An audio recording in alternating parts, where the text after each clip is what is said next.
मध्य प्रदेश के मुख्यमंत्री मोहन यादव ने शनिवार को ग्वालियर के 84 में निर्माणाधीन डॉक्टर भीमराव अंबेडकर धाम का दौरा किया और बाबा साहब के सामाजिक योगदान को याद किया। सीएम ने कहा है कि डॉक्टर अंबेडकर के समाज हित में किए गए कार्य कभी भुलाए नहीं जा सकते। वे हमारे संविधान निर्माता नहीं बल्कि सामाजिक न्याय के प्रतीक है। मुख्यमंत्री ने बताया है कि स्मारक के दूसरे चरण का विकास कार्य जल्द शुरू किया जाएगा और उसका भूमि पूजन केंद्रीय मंत्री ज्योतिरादित्य सिंधिया, विधानसभा अध्यक्ष नरेंद्र सिंह तोमर और अन्य वरिष्ठ नेताओं की मौजूदगी में किया जाएगा। इस अवसर पर कृषि मंत्री एदल सिंह कंषाना, सांसद भारत सिंह कुशवाहा, विधायक मोहन सिंह राठौर और पूर्व मंत्री इमरती देवी भी मौजूद रही। सीएम मोहन यादव ने इसे सामाजिक समरसता और नई पीढ़ी के लिए प्रेरणा स्रोत बताया है।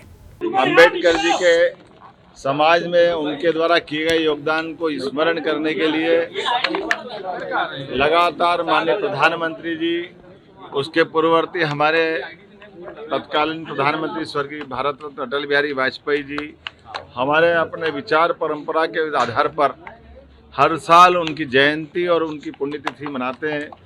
इतना ही नहीं, उनके 5 तीर्थ जिनके आधार पर डॉक्टर भीमराव अंबेडकर जी का जहाँ जन्म हुआ, वो महू में भी उनका पहली बार स्मारक बना करके हमारी तत्कालीन प्रधानमंत्री के साथ साथ हमारे अटल जी के साथ हमारे मुख्यमंत्री उस समय के भारतीय जनता पार्टी के, उनने महू में वो स्मारक बनाया। हर साल बड़ा महाकुंभ लगाने का काम भी हमारे अपने अंबेडकर जी के जयंती के अवसर पर करते हैं। मुझे इस बात का संतोष है कि यहाँ ग्वालियर में भी अंबेडकर जी के स्मारक का ये भव्य स्थान है, जिसमें सेकंड चरण का काम का मैं जल्दी भूमि पूजन करने वापस आने वाला हूँ। और कांग्रेस ने सदैव बाबा साहब की आत्मा को दुखाया।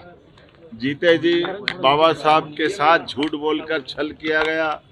उनको उनकी योग्यता के हिसाब से मंत्रिमंडल के अंदर तत्कालीन प्रधानमंत्री श्रीमान नेहरू जी ने जवाबदारी नहीं दी और उससे आगे बढ़ते हुए जब वो उनके संविधान के आधार पर चुने हुए चुनाव में आना चाहते थे, तो कांग्रेस ने उनको लगातार चुनाव हराने का प्रयास किया।